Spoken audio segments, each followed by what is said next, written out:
Merci d'avoir cliqué sur la vidéo. Si mon travail te plaît, n'hésite pas à liker, partager et à t'abonner, bien sûr. Et pour le reste, j'espère que la vidéo te plaira. A plus. Bonjour à toutes et à tous, c'est Stélé78. J'espère que vous allez bien, les amis. Aujourd'hui, une vidéo où, selon la nature, je vous dis que j'ai pété un plomb et que je suis en mode complètement taré. Et là, vous vous posez la question, vous vous dites, de quoi est-ce qu'il parle? Que se passe-t-il? Où est donc passé Ornicar? Je vous en parle tout de suite, même moi quand j'y pense, je rigole tout seul. C'est parti. Un petit clin d'œil. Je suis en train de vous dire, après cette intro, après mon petit truc à la Julien Chiez, petit clin d'œil, que se passe-t-il? Je vous conseille de regarder ce carton.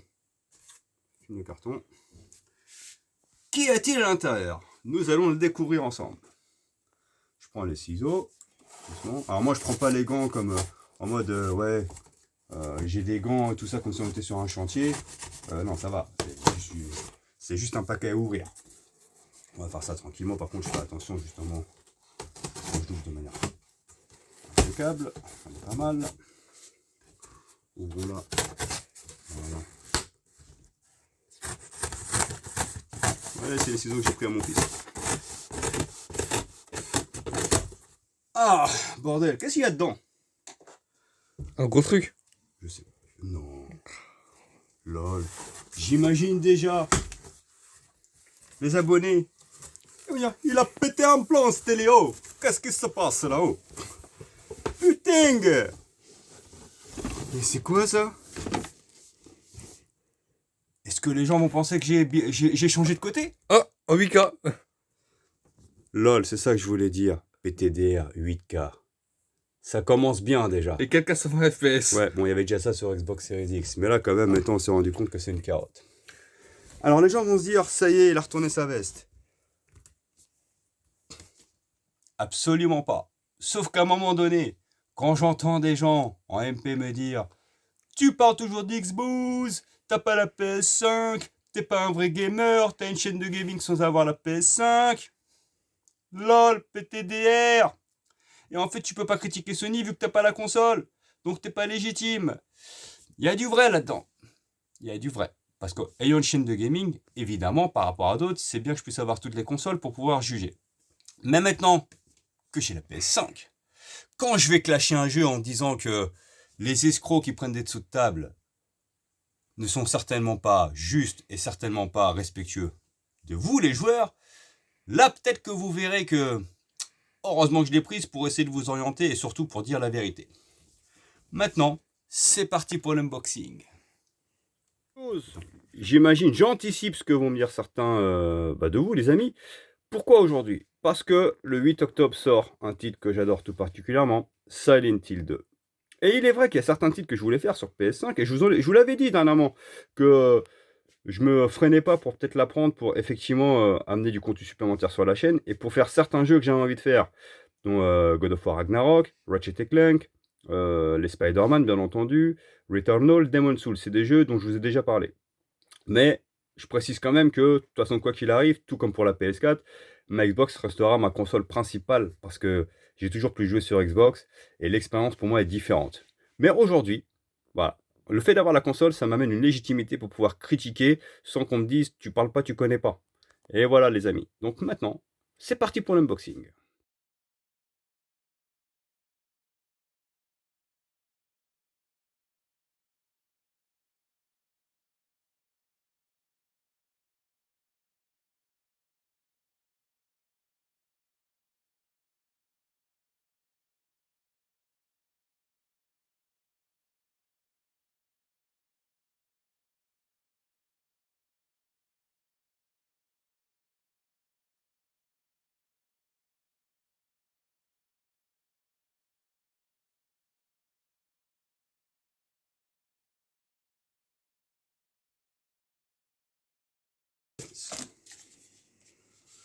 Alors, faut être honnête, en termes de prise en main, c'est pas mal.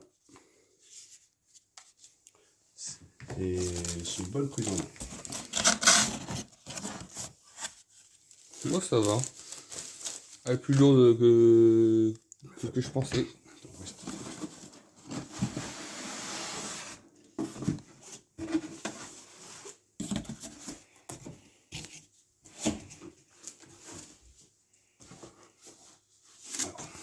honnête, hein.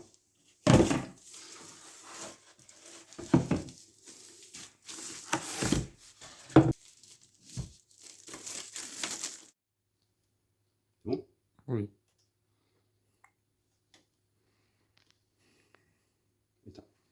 Alors les amis, vous avez vu cet unboxing bref. Alors déjà, première déception par rapport à quand j'avais fait mon unboxing de la Xbox Series X, que vous allez voir là en miniature. C'est vraiment dans le plus simple appareil, hein. La console dans un carton, point barre, il n'y a pas de magie. Bref, on s'en fout, l'important c'est les jeux. Donc la machine en elle-même, là de ce que je vois, bah, ça fait plastique, comment dirais-je, bah je sais pas de très bonne qualité quoi. Ça fait vraiment, regardez, ça fait plastique recyclé quoi. Donc après on verra ce que ça donne, mais prime abord plutôt déçu de la qualité du plastique. Et de la machine en elle-même, on peut pas dire qu'elle soit très belle. Voilà, après on verra. Voilà. Tac, je la retourne pour que je vous fasse. Vous voyez. Voilà. Vous voyez. Ça fait pas plastique qualitatif quoi. Bon, ça c'est pas grave. Je vous répète, c'est les jeux qui comptent. Après, autre point positif, vu que Sony en fait c'est des rats, il n'y a pas de socle, comme vous pouvez le constater. Pour avoir le socle pour la tenir à la verticale, il faut débourser 30 €. Mais je ne vais pas mettre 30 balles pour ça, donc je vais pas me faire chier, je vais la laisser à l'horizontale, tout simplement. Maintenant, nous allons voir ce que ça donne au niveau de l'accueil de la machine en allumant. Et il y aura du gameplay découverte de jeu. Voilà tout.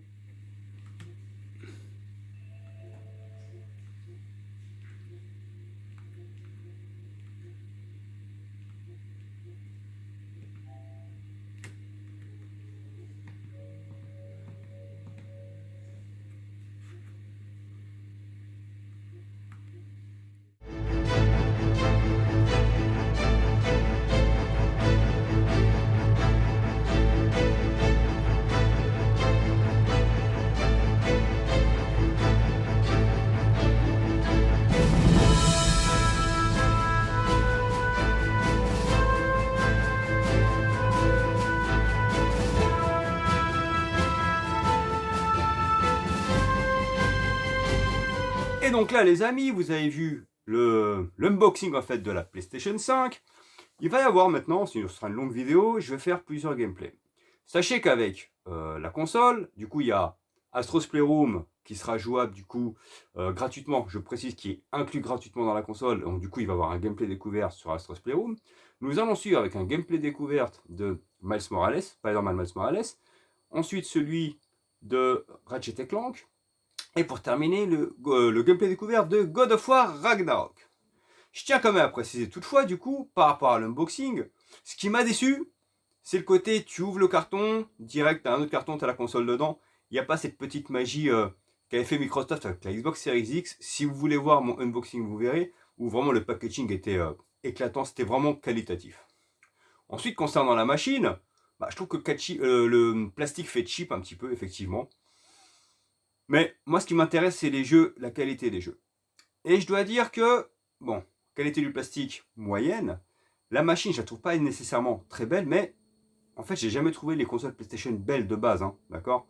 Moi, ce que j'ai aimé, c'est les jeux, mais j'ai jamais trouvé qu'esthétiquement, elles étaient jolies. Par contre, en revanche, gros poids fort sur la manette, j'ai toujours dit, et je le démords comme beaucoup, les meilleures manettes all-time sont les manettes Xbox. Et cette DualSense se rapproche grandement de la manette Xbox, et elle est très qualitative, elle a une très bonne prise en main, donc très très bon point fort sur la manette DualSense qui est vraiment très bonne. Donc sur Astro's Playroom, je me suis éclaté, je trouve que le jeu d'ailleurs est excellent.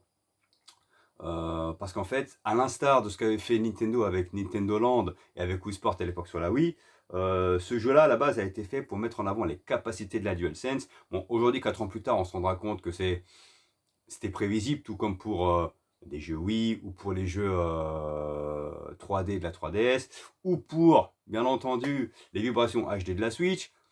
Il y a très peu de jeux au final qui ont pleinement tiré parti des capacités de la manette. Donc, sur Astro's Playroom, c'est un jeu qui a été mis en avant pour nous faire voir ce qu'était capable de faire la DualSense. Et franchement, les sensations sont très bonnes. C'est sympa. On a vraiment l'impression, quand on est sur du sable, de marcher sur le sable. Je ne sais pas comment vous l'expliquer. Quand on est sur de la glace, on a l'impression, cette impression de glisse qui se ressent dans la manette. Ces grippes, en fait, par moments qu'il faut lâcher, relâcher. C'est vraiment sympathique, c'est vraiment cool. Donc, très bon point fort pour la DualSense, je l'admets, tout simplement. Donc Astro's Playroom, je trouve que c'est un jeu vraiment très bon, vraiment excellent dans son gameplay. Bon, c'est simple, hein, c'est un jeu de plateforme façon Mario, mais les capacités mises en avant de la DualSense vont avec l'ensemble, avec ce qu'a nous proposé le jeu. Je trouve que ce titre a vraiment un cachet visuel, un côté bonne humeur, d'accord? C'est coloré, c'est mignon, on voyage à travers les temps, à travers l'époque de l'histoire de PlayStation. Et ben sur ce premier gameplay découvert, je dois dire que c'est plutôt un très bon point, très surprenant. Pour un jeu gratuit qui est inclus dans la console, je dois dire que Sony ne s'est pas moqué du monde, c'est un titre vraiment très très bon. Maintenant ensuite, je vais vous parler, bien entendu, de Miles Morales. Donc, c'est parti. Et donc les amis, comme je vous l'ai dit, nous commençons par le gameplay découverte de ce Astro. Tout ce que je peux dire, c'est que à l'instar justement de Nintendo, comme il avait fait avec Nintendo Land, c'est vraiment le jeu à la base qui a été fait pour présenter les spécificités de la DualSense. Vous savez, cette manette révolutionnaire qui pousse encore plus loin la sensibilité au niveau des vibrations. Nous avions eu, bien sûr, la Switch qui avait survendu en fait ses vibrations HD et qui au final, force est de constater qu'aujourd'hui ça a été abandonné lorsqu'on voit par exemple que sur la DS Lite, ils ont tout simplement retiré cette option. Donc au final, très peu de jeux ont réellement utilisé cet aspect. Et je pense qu'au bout de 4 ans, moi j'ai acheté la PlayStation 5 là tardivement, on peut quand même admettre, et beaucoup l'admettent, que la DualSense au final, oui c'est bien, oui c'est sympa, tu le découvres avec Astro Playroom, tu dis il y a plein de choses à faire, mais au final très peu de jeux réellement ont exploité cette capacité, donc ça reste un gadget. Mais ensuite on va parler de sa capacité justement à nous donner des émotions et sa manière de nous montrer une nouvelle manière de jouer aux jeux vidéo sur ce Astro. Et je dois dire que c'est remarquable.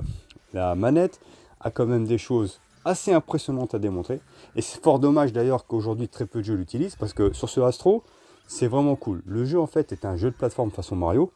Et c'est vrai que je trouve que ce gameplay riche en fait qui est dans ce jeu qui nous permet vraiment de comprendre ce que pourra apporter ou que ce que pourrait apporter cette DualSense est vraiment excellent.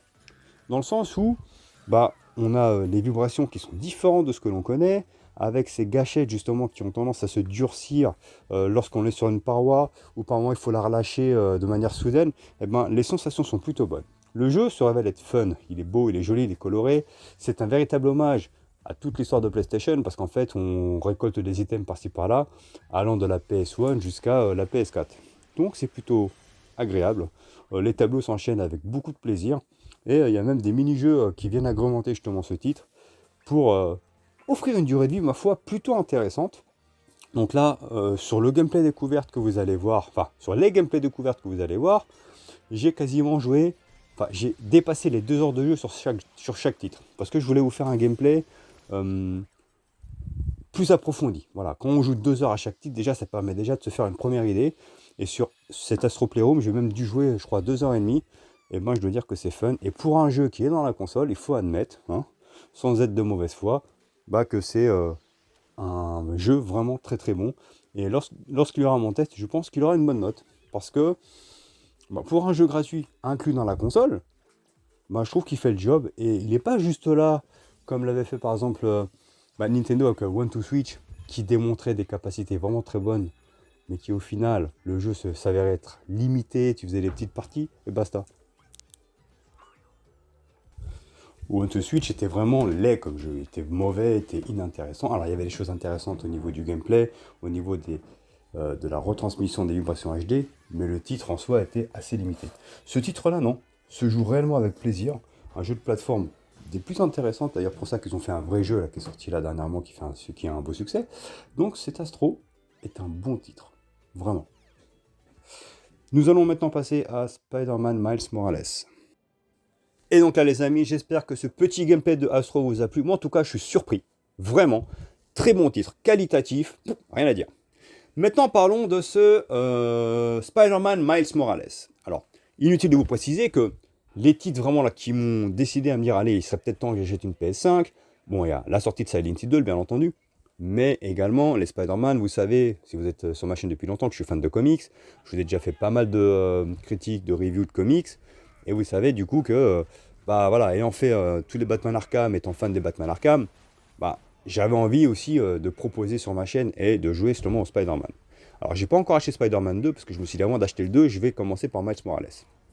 Donc, pour le moment, je trouve que c'est un titre sympa, cool, agréable, à l'image du premier. Mais pour moi, vous ne m'enlèverez pas de la tête que c'est plus qu'un add-on pour moi, il était censé être un DLC pour moi de Spider-Man premier du nom. Je pense sincèrement que Sony à la base avait prévu ce DLC sur PS4 à la suite de Spider-Man. Et quand Sony a annoncé la PS5, et ils voulaient qu'il y ait du contenu du jeu qui sorte Day One sur PS5, ils ont dû se dire, bah, c'est quoi ce jeu en fait d'un DLC va devenir un jeu à part entière et comme ça on va le lancer direct sur PS5 pour qu'il y ait un jeu à la sortie et surtout une exclusivité comme Spider-Man.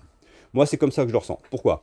Parce que le titre, ayant fait le premier Spider-Man, je ne peux, je ne cesse de penser au premier Spider-Man, c'est les mêmes assets. En fait on est vraiment dans le même univers, à peu de choses près. Après il y a la neige qui justement met la pilule en se disant bah non en fait c'est pas le même jeu, t'es dans un autre, c'est juste l'époque qui change, mais pour moi ça reste le même terrain de jeu que dans le premier Spider-Man, soyons honnêtes, hein. Donc pour le coup c'est pour ça que ça me fait penser à un DLC. Le personnage de Miles Morales est plutôt intéressant par rapport à Peter Parker. Ce qui change c'est qu'en plus il a des pouvoirs électriques qui lui confèrent un gameplay un peu différent de Spidey, enfin de Spidey de Peter.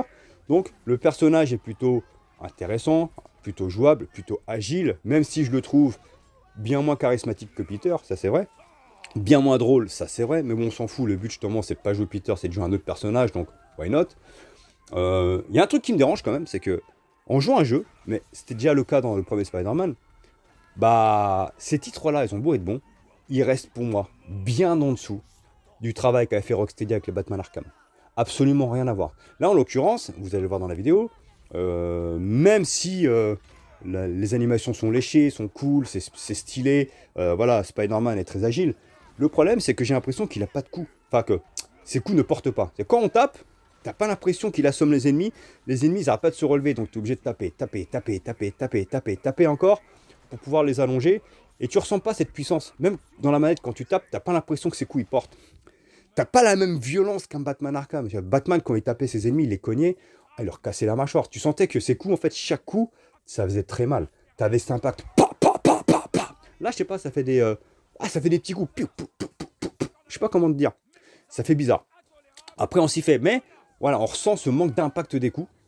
Après, c'est fluide. Moi, j'y joue en mode fidélité, hein, 4K, 30 FPS, mais en fait, ça suffit largement. Après, je pourrais le mettre en mode performance, mais voilà, j'ai acheté la PS5 aussi pour voir ce qu'elle a dans le ventre. Bon, après, sur le plan technique, je vais être honnête avec vous, je trouve pas que le jeu soit extrêmement beau. Il est beau, mais je vois pas réellement de grosses différences avec le PS4, enfin, avec le Spider-Man de PS4.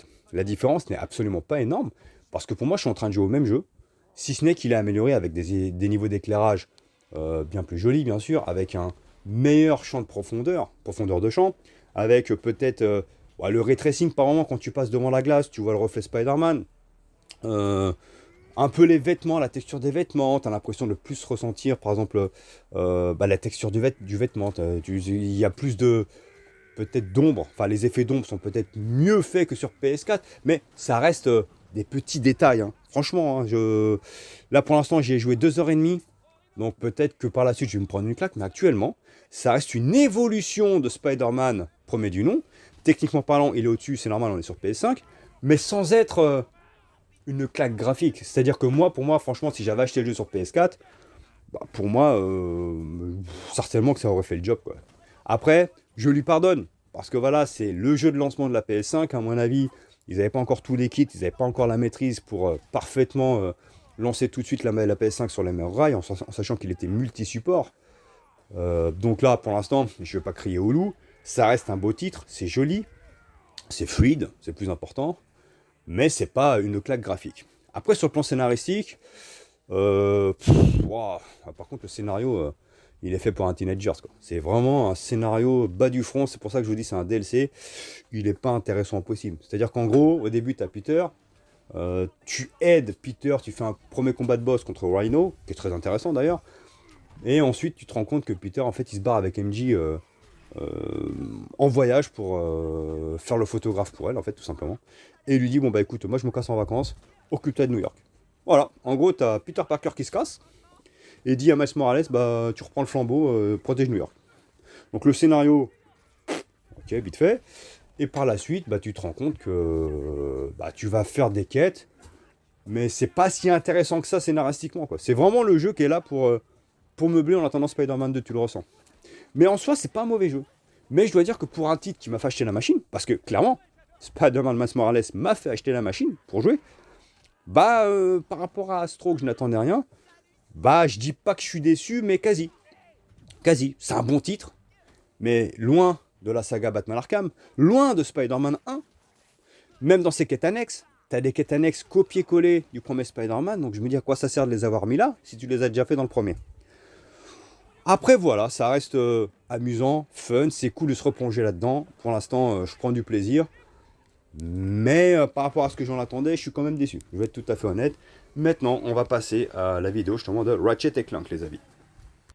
Et donc les amis, là, avant de vous parler des deux autres jeux, je voulais vous faire une petite pause. J'ai voulu faire une petite pause afin de vous en dire plus sur mon comparatif Xbox Series X et PlayStation 5. Là maintenant, je suis en train de jouer un petit peu. Oui, j'ai changé de tenue, mais en fait, pour être honnête, cette vidéo, je suis en train de la faire sur plusieurs jours parce que je suis en train de faire tous les tests nécessaires afin de vous faire la vidéo la plus complète possible, la plus explicative possible et la plus honnête possible. D'accord? Donc oui, on a commencé par l'unboxing. Entre-temps, je vous ai fait la vidéo justement sur Astro. Je vous ai fait, pas la vidéo, ce sera sur la même, mais j'ai fait le test de Astro. Le même jour est celui de Miles Morales. Aujourd'hui, jour 2, avant de vous parler des deux autres jeux qui seront Ratchet et Clank, on finira par God of War Ragnarok, j'ai envie de vous faire un petit point de vue de ce que moi, j'ai ressenti actuellement sur ma sensation de la PlayStation 5. Alors, je trouve que dans l'ensemble, la machine, par rapport à la Xbox Series X, alors c'est pas là pour savoir qui est la meilleure, mais c'est un constat vu que j'ai les deux. Moi, ce qui me dérange sur la PS5, c'est qu'elle fait un bruit du tonnerre, on dirait un avion à réacteur. Et j'ai été surpris parce que la Series X, on ne l'entend pas. On ne l'entend pas. Alors, c'est pas tout le temps. En général, quand tu lances un jeu, pendant 2-3 minutes, la PS5, elle crache ses poumons. Ça fait... Je dis, putain, c'est pas possible. Ça fait le même bruit que la PS4, en fait. Et après, ça s'atténue, c'est vrai. Mais c'est quand même gênant, t'as pas ce genre de choses sur Series X. Ensuite, j'ai l'impression que c'est plus une évolution de la PS4 Pro qu'une réelle nouvelle machine. Parce que oui, ils ont changé dans l'écran d'accueil un petit peu les icônes, et ça passe. Franchement, après qu'on soit plus Xbox ou Microsoft ou Sony, je trouve que chacun a son identité. Pour le coup, je trouve que l'écran d'accueil de la PS5 tout en sobriété, moi ça me dérange pas, je trouve que c'est très bien. Hein. Et l'écran d'accueil façon Windows de Microsoft, bah moi j'y suis habitué, donc pareil, en fait ça me dérange pas, chacun son écran d'accueil, ce qui est normal. Donc je ne vais pas juger là-dessus. Par contre, hein, bah, je trouve que c'est une évolution pour moi de la PS4 Pro, mais pas nécessairement une nouvelle machine. Pourquoi? Parce que justement, je trouve que dans l'ensemble, il y a une option extrêmement importante et qui pour moi fait next-gen sur Xbox qui n'est pas sur PS5, bah, c'est le Quick Resume. Le Quick Resume est tout simplement une option qui vous permet d'éteindre un jeu, vous partez, vous revenez le soir du travail, et quand vous rallumez votre console, vous lancez le Quick Resume, vous reprenez instantanément là où vous êtes arrêté. Et pour moi, c'est vraiment une technologie révolutionnaire. Le Quick Resume est incroyable. Il n'y a pas ça sur PS5, c'est dommage, tu es obligé, même si c'est rapide avec le SSD, tu es quand même obligé de relancer le jeu, écran d'accueil, tu appuies sur A, tu lances ta sauvegarde, après ça va vite, mais on va dire que par rapport à Xbox, tu perds plus de temps. Bon. Mais c'est une constatation, c'est pas une critique, c'est juste, je vous compare les deux. Ensuite, autre chose que j'ai constaté qui est dommageable, Xbox a créé le Smart Delivery, c'est-à-dire que tu avais un jeu de la Xbox One, je sais pas en l'occurrence, je vous en prends un là, bah tiens, celui-là. C'est un exemple que je donne. Hein.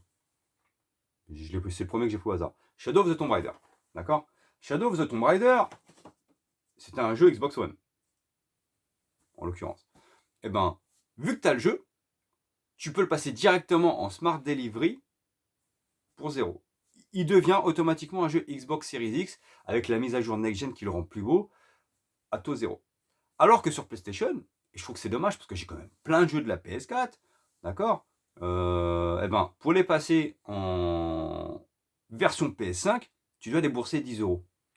Je trouve ça dommage quand même. À partir du moment où tu as acheté le jeu, je sais pas, en l'occurrence, je vous donne un exemple, hein, je vais vous sortir, quoi de mieux que celui-ci, justement, Ghost of Tsushima.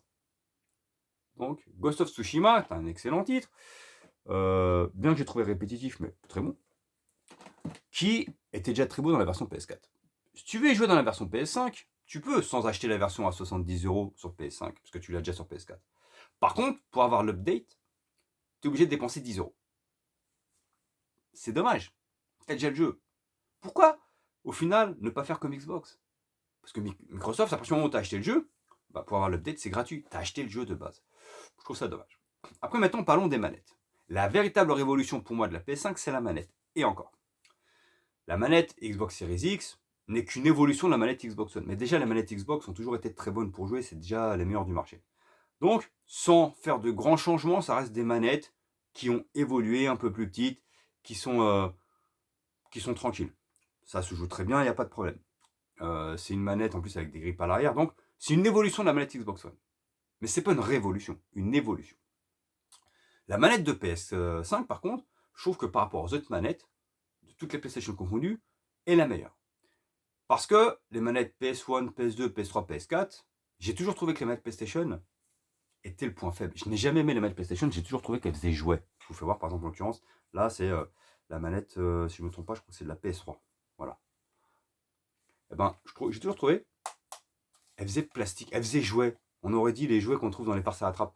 Je n'ai jamais trouvé les manettes PlayStation qualitatives et vraiment solides. À chaque fois, j'ai toujours eu peur de les casser, que ce soit la PS1, la PS2, la PS3, la PS4. D'ailleurs, la PS1, je crois que j'ai dû acheter 2 manettes en plus, parce qu'à un moment donné, elle ne restait pas dans le temps. Mais c'est mon avis. Donc, j'ai toujours trouvé que le point faible de manettes PlayStation était leurs manettes assez peu ergonomiques. Enfin, elles étaient maniables, hein, jouables, hein, mais trop fragiles. Et là, je trouve que sur la PS5, on voit clairement qu'ils sont inspirés de la manette Xbox Series, pas des Xbox. Et la prise en main est bonne, on l'a bien en main, et elle fait plus solide et plus qualitative que les manettes des précédentes PlayStation. Donc ça, très bon point de la part de Sony. Après, ces vibrations, notamment sur Astro, je trouve que c'est très bien. C'est une très bonne chose. On a de véritables sensations. Mais aujourd'hui, 4 ans plus tard, à l'époque, le mec qui a découvert ça, il a dû se dire « Waouh, c'est génial, on va faire des trucs de ouf sur des jeux. » Mais au final, force est de constater que 4 ans plus tard, que très peu de jeux utilisent réellement les capacités réelles de la DualSense. C'est plus un gadget. Mais à l'instar justement de ce qui s'est passé avec la Switch, où on t'a fait voir les vibrations HD, c'est génial, et au final, sur les Switch Lite par exemple, ils ont retiré l'option. Donc, ça reste joli, ça reste sympa, ça reste agréable, mais au final, tu l'utilises que très peu. Et ils ont repris le système d'écran tactile et du micro qu'ils avaient mis sur la PS4. Donc, ça reste une manette qui évolue aussi, qui donne de vraies sensations, mais au final, ou sur la durée, on se rend compte que ça reste un gadget. Mais la manette en elle-même, elle est bonne. Je vais être honnête, elle est très bonne. La prise en main, je retrouve les mêmes sensations que sur Xbox, donc très bon point. Donc pour l'instant, je dois dire que la PS5 est une très bonne machine, d'accord, mais qui sur le plan technologique, je suis désolé, reste en dessous d'Xbox. Parce que le quick resume, rien que ça déjà. Et même pour le respect des joueurs, le fait d'avoir créé le quick resume de la part de Microsoft, je trouve que c'est une très bonne chose. Et c'est dommage, justement, que Sony fasse rajouter ces 10 € pour la version update. Parce qu'en final, c'est le même jeu. Tu peux quand même, à partir du moment où tes joueurs ont acheté le jeu, en plus tu vends la version PS5, leur dire bon, si tu as acheté la version PS4, on te fait l'update gratos. Ça aurait été la moindre des choses. Mais en soi, pour l'instant, c'est une très bonne machine. Si ce n'est que, ce qui me gêne, je vous dis, c'est ce bruit d'avion à réacteur. Moi, je n'étais plus habitué parce que sur Xbox, on entend que dalle. Même si c'est pas tout le temps, ça arrive. Et dans l'ensemble, pour l'instant, c'est une bonne machine. Donc, oui, c'est une bonne machine. Je ne peux pas dire que c'est de la merde. Pour moi, c'est une évolution de la PS4 Pro. Comme la Xbox Series, attention, est une évolution de la Xbox One X. Donc, on est vraiment, pour moi, sur 2 machines mid-gen. Elles sont pas vraiment next-gen. Elles sont juste un peu plus puissantes que celles d'avant. Mais chacune, que ce soit Xbox ou PlayStation, a mis le petit truc en plus pour s'améliorer. Donc maintenant, repassons au game. Désolé, la vidéo fut longue. Je vous avais dit, je vous avais prévenu que la vidéo serait longue pour parler dans l'ensemble de cette PS5. Maintenant, on va enchaîner sur Ratchet & Clank et ensuite une vidéo sur God of War Ragnarok. Voilà tout. C'est reparti pour le game.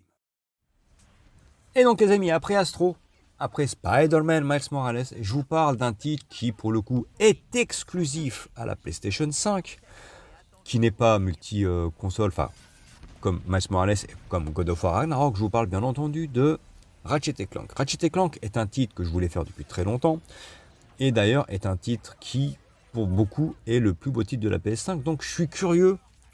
Enfin, j'étais curieux de le tester et immédiatement quand j'ai pris la console, il a fait partie de mes achats parce que j'avais envie de le faire depuis très longtemps. Je vous en ai déjà parlé sur ma chaîne. Il a fait partie de ce genre de jeu que je voulais faire. Et c'est vrai que, techniquement parlant, c'est une gifle. Pour le coup, ça fait plaisir. Là, on sent que c'est un titre qui a été entièrement pensé pour la PS5 et ça fait extrêmement plaisir. Il est vraiment très beau. Très très beau. C'est coloré, c'est fluide. En arrière-plan, c'est toujours animé. On a réellement l'impression d'assister à un dessin animé. Et c'est vraiment plaisant. Les cinématiques sont très belles. Et au final, on est plongé dedans. On assiste à un vrai dessin animé. On a l'impression d'être dans un Pixar. C'est vraiment prodigieux. Le gameplay est extrêmement simple à prendre en main, mais à la fois tactique et technique. Il faut avoir du skill. C'est-à-dire qu'il faut à la fois maîtriser le fait de tirer, le fait d'esquiver, le fait de balancer une bombe. Et les ennemis, en fait, sont plutôt réactifs. Et je ne m'attendais pas à ça. Je m'attendais à un jeu beaucoup plus simple. Et au final, c'est plutôt cool. Alors, je dis pas que le jeu est impossible, hein. Bien entendu. Il est parfaitement finissable, il n'y a aucun problème. Mais je veux dire que c'est vrai que c'est cool parce que je m'attendais juste à tu tires. Et puis voilà, un jeu de plateforme, on va dire, plutôt simple. Et en fait, non, il y a un peu de challenge, on va dire, entre guillemets, sur les affrontements. Mais c'est cool parce qu'il faut à la fois maîtriser, je vous dis, le fait de balancer, je sais pas, une grenade, le fait de maîtriser les roulades, le fait de tirer sur les ennemis. Il faut être réactif. Donc le gameplay me fait un peu penser au Fast FPS façon Doom. Je dis pas que c'est Doom, attention, hein. Me faites pas dire ce que j'ai pas dit. Mais c'est plutôt plaisant. L'histoire est somme toute légère, ça reste un jeu de plateforme. Donc voilà, c'est encore prétexte à partir au combat tout simplement. Mais c'est plutôt marrant, il y a une bonne dose d'humour. Et c'est vraiment la force en fait des Ratchet & Clank, c'est de toujours avoir à proposer de l'humour. Et là franchement ça passe, il n'y a pas de problème. Les doublages en français sont plutôt bons, plutôt réussis. L'OST colle parfaitement à l'ambiance du jeu, même si toutefois j'ai pas trouvé qu'elle était mémorable, d'accord. Mais en fait, ça colle à l'ambiance du jeu, voilà. Ça fait le job. Après, c'est les bruitages que j'ai beaucoup aimé, je vous dis, avec ce doublage qui va avec, ce côté humoristique. Donc, en termes d'ambiance, on est plutôt dedans. Après, j'y ai joué un peu plus de 2 heures, donc pour l'instant, c'est qu'un gameplay découverte, bien entendu. Hein. Je vous l'ai dit que c'était un gameplay que j'allais faire. Mais il est vraiment plaisant. Et techniquement parlant, techniquement, il est vraiment au niveau, mais à un point exceptionnel. Donc ça fait plaisir d'avoir ce genre de titre qui exploite réellement la PS5. Donc pour l'instant, c'est un grand oui. J'adore, j'aime beaucoup, c'est très plaisant. Maintenant, nous allons passer à God of War Ragnarok. Et donc passons maintenant à God of War Ragnarok. Alors les amis, pour être honnête avec vous, j'avais peur d'être déçu. Pourquoi? Parce que de base c'est quand même aussi l'autre jeu qui m'a fait acheter la PS5. Vous savez que de base que je suis fan de God of War. J'ai particulièrement adoré la première trilogie qui pour moi fait partie des jeux mythiques de l'histoire du gaming. Ce mélange Devil May Cry avec ce personnage Kratos qui n'est ni gentil ni méchant. Et d'ailleurs pour moi c'est même pas un gentil, c'est ça qui était intéressant. On a toujours, quand on joue aux jeux vidéo, un personnage, en gros on incarne toujours un gentil. Pour le coup, Kratos n'est pas du tout un gentil, c'est juste un mec qu'on avait gros sur la patate qui voulait exploser la gueule de tout le monde. Et au final, on joue un mec rageux. Mais ça n'a jamais été à proprement parler un gentil. Et pour moi, la quintessence et la violence de God of War a été avec l'épisode 3 où Kratos pète une durite de manière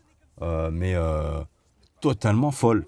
Le 3 est une masterclass absolue que j'avais fait justement sur PS4 suite à son remaster.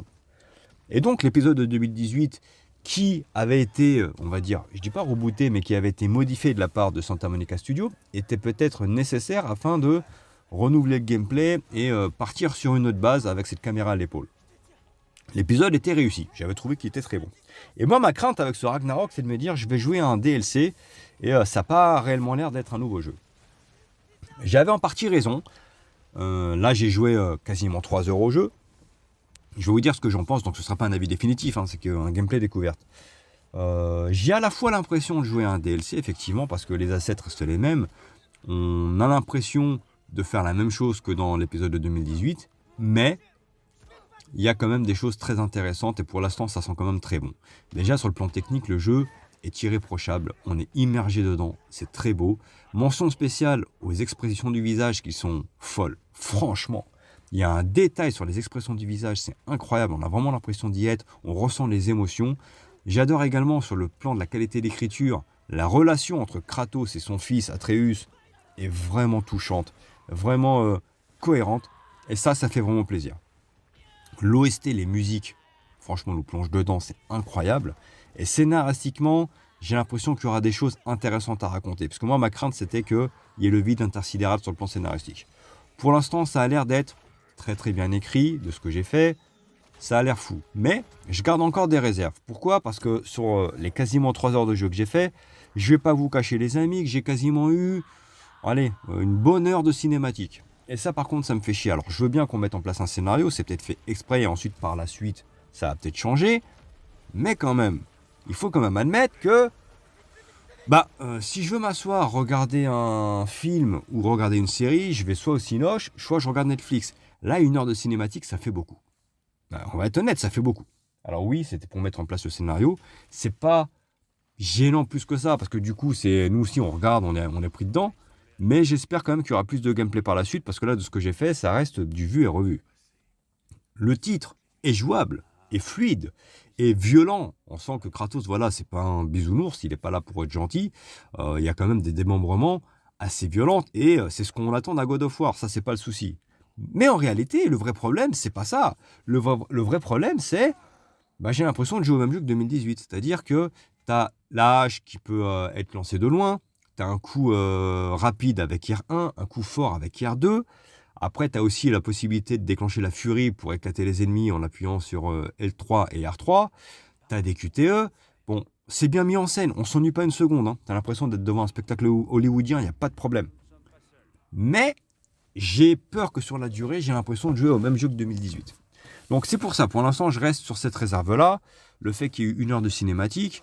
Mais en soi, je suis quand même surpris parce que j'avais vraiment peur d'être déçu. Je vous avais dit, j'avais même fait une vidéo avant d'avoir la console, effectivement. Et c'est vrai que il faut quand même admettre que si on joue pas à un jeu, on ne peut pas tirer des plans sur la comète. J'avais l'impression que que ce serait pire que ça. Dans l'ensemble, scénaristiquement, j'ai l'impression que le jeu va m'orienter vers quelque chose d'autre. Donc ce sera peut-être une vraie suite à God of War 2018 et non pas juste un simple DLC. Par rapport à, par exemple, à Miles Morales qui n'a quasiment rien à raconter, là, j'ai l'impression que ce God of War aura quelque chose à raconter. Sur le plan technique, je vous le répète, il est très beau, même si le God of War de 2018 sur PS4 avait déjà mis la barre très haute. Et je peux pas dire que techniquement parlant, j'ai l'impression que la PS5 m'en met plein la gueule. C'est extrêmement beau, c'est irréprochable. Mais vu que le jeu est sorti à la fois sur PS4 et PS5, tu te rends compte en fait des limitations que s'est mis le studio. Et c'est pas la PS5 qui crache ses tripes, soyons honnêtes. Hein. Même si, je dois admettre une chose quand même qui m'a dérangé. La PS5, punaise, mais je répète, mais qu'est-ce qu'elle souffle. Mais c'est un truc de fou sur ce titre. Ça tourne. T'entends même pas les cinématiques parce qu'en fait, t'as la console qui tourne en boucle, qui souffle. Mais bordel, j'ai l'impression d'être sur PS4. Ça, c'est un truc qui me choque pour une next-gen en fait. Quand t'entends la Xbox Series X qui est ultra silencieuse, des fois tu te demandes même si elle est allumée et tu te dis oui, elle est allumée parce que sinon en fait je serais pas en train de jouer au jeu. Là, c'est incroyable. La différence, elle est cataclysmique. Je vais être honnête avec vous. Mais tant que j'ai les deux consoles, je peux vous donner un point de vue. La différence entre les deux machines sur ce point-là, elle est cataclysmique. C'est un truc de fou. Après, donc je vous dis en termes de graphisme, de technique, le jeu il est très beau. Mais vu qu'il a cheval entre deux machines, tu sens que ça n'a pas tiré la quintessence. Pour l'instant, le seul jeu des 4 que j'ai pris qui réellement démontre les capacités et la puissance de la PS5, c'est Ratchet & Clank, qui est le seul titre actuellement là, qui est exclusif à la PS5. Donc du coup, ils ont pu se lâcher Insomniac Games et faire un jeu qui démontre tout simplement la puissance de la PS5. Et on sent quand même que c'est une machine qui est qualitative. Ça, il n'y a pas de souci. Mais ce God of War reste exceptionnel. Je vous dis, le seul problème, c'est qu'on sent pour moi qu'il y a eu un frein qui a été mis pour qu'il sorte aussi sur PS4. Et même s'il est exceptionnel, il est irréprochable. Sur ce plan-là, il n'y a rien à dire. Je trouve pas qu'il y a un gouffre avec le God of War de 2018. Voilà, on va être honnête. Le God of War de 2018 avait déjà mis la barre très haute parce qu'il poussait la PS4 dans ses derniers retranchements, tout comme l'avait fait The Last of Us 2, hein, d'accord, ou Ghost of Tsushima. Mais là, celui-là, tu sens qu'il est au-dessus, il n'y a pas de problème, mais il n'y a pas un gouffre. En tout cas, moi, ce qui me plaît là-dedans, c'est pour l'instant, c'est le scénario qui a l'air de bien se mettre en place, cette violence graphique propre à God of War, cette écriture des personnages, cette relation entre Atreus et Kratos qui est excellente, le doublage français qui est très bon. Moi, j'y joue en français, d'accord, mais vraiment excellent. Cet OST qui colle à l'ambiance. Donc, pour l'instant, c'est du tout bon. par rapport à ce que j'en attendais, je suis surpris. Ça sent très bon, ça sent vraiment le grand jeu. Je vais être honnête, malgré ce que je viens de vous dire, les petites tares que je viens de vous dire, le jeu a certainement des défauts. Là, en l'occurrence, je vous ai déjà dit que j'ai l'impression de jouer au 2018. Là, en l'occurrence, sur les premières 3 heures de jeu, enfin 3 premières heures de jeu, j'ai déjà affronté 2 boss. Donc, ils sont longs pour rien parfois les combats. Par contre, faut être honnête, il y a pas mal de QTE, des cinématiques, retournement de situation. Tu t'affrontes sur un nouvel endroit, tu tapes, tac, tac, tac, tu penses que tu as battu le boss. Non, nouvelle cinématique, tu passes dans un nouvel environnement, tu te tapes, tati, tatata. Alors, c'est fun. En fait, c'est pas ennuyeux, mais ça fait très cinématographique. Mais j'espère qu'à la longue, ce sera pas redondant. Parce que j'ai l'impression de faire toujours la même chose. Tout simplement. Après, je suis pas en train de dire que c'est mauvais. Bien au contraire, c'est génial, c'est exceptionnel, c'est fun. Mais j'espère ne pas avoir toujours la même manière de faire les choses tout au long de l'aventure, parce que sinon, pour moi, ce serait du cache-misère. Ce sera juste pour peut-être prolonger la durée de vie de manière artificielle, pour rien avoir à raconter. Alors, je pense pas qu'il y aura rien à raconter, parce que j'ai l'impression que scénaristiquement, justement, ça va être fort. Mais au niveau des combats, c'est un peu là où je suis en train de mettre les hauts là. J'attends de voir s'il y aura une évolution par rapport à celui de 2018. Mais en l'occurrence, voilà, je ne tire pas de plan sur la comète, ce n'est qu'un gameplay découverte. Pour le moment, je suis quand même emballé, il n'y a rien à dire. On verra lors de mon test. Voilà tous les amis, j'espère que ça vous a plu. Je sais que c'était une longue vidéo, mais je voulais vous faire à la fois l'unboxing, présenter des jeux, plutôt que vous faire plusieurs vidéos où je fais un gameplay découverte de Spider-Man, un gameplay découverte de Astro, un gameplay découverte de God of War ou de Ratchet & Clank. Je voulais tout faire sur la même vidéo, et les prochaines vidéos que je vous ferai dessus, justement, ce sera quand je ferai les tests. Quand je ferai les tests en bonne et due forme, là, il y aura une vidéo dédiée à chacun des jeux. Logiquement, si tout va bien, les amis, alors je ne tire pas de plan sur la comète encore, peut-être que de la part de Kemeller, et je serai très content, je vais peut-être avoir Silent Hill 2 la semaine prochaine, donc le 8 octobre, et bien sûr, je vous ferai un gameplay découverte. Si je ne reçois pas, de toute façon, je me l'achèterai. Je me l'achèterai pour vous faire un gameplay, parce que c'est aussi pour ça que j'ai acheté la PS5, et j'espère que ça vous plaira, tout simplement. En tout cas, pour l'instant, premier bilan de cette PS5, c'est une bonne machine. Il y a des très bons jeux. Peu importe après qu'on soit plus pro Xbox, pro PlayStation ou autre, on a le droit d'avoir nos préférences. Moi, en l'occurrence, je revendique encore, je suis pro Xbox et je suis plus Xbox que PlayStation, et c'est mon droit. Mais là, je dois admettre quand même que pour l'instant, je trouve que la machine propose de bons jeux. C'est une bonne machine, même si voilà, elle fait du bruit quand même, ça c'est un truc qui me dérange. C'est la qualité du plastique qui me dérange aussi, notamment sur la manette. La manette est une bonne prise en main, mais malheureusement, ouais, la qualité du plastique est un peu cheap aussi. Mon fils m'a fait la même remarque, il a dit que par rapport à la manette Xbox, bah je sais pas, la qualité elle est glissante. C'est un plastique un peu, je sais pas comment, ça accroche pas à la main. Ça fait plastique glissant. Voilà, c'est assez lisse. On s'y fait, hein. La qualité de la manette est vraiment très bonne, hein, je vous le dis, hein. Franchement, je vais pas dire les choses mal pour dire les choses mal, c'est une très bonne manette, mais c'est la qualité du plastique qui me dérange. Après bon, tant que les jeux sont bons, hein, bon bah c'est pas grave, y a pas de souci. Mais pour l'instant, premier bilan plutôt positif de cette PS5, hein, soyons tout à fait honnêtes, c'est plutôt une bonne machine, et puis quand t'es gamer, t'as envie de jouer à tout, donc moi là je suis content, je peux jouer à la fois aux jeux PS5, à la fois aux jeux Xbox, et puis après, chacun est libre d'avoir sa préférence. Moi ce sera Xbox de manière all-time, hein, bien sûr, ce sera toujours comme ça. Mais je ne veux pas cracher sur le fait de jouer à un bon jeu PS5 non plus, quoi. Surtout que s'il est qualitatif. En tout cas, j'espère que ça vous a plu. Likez, partagez et abonnez-vous, les amis.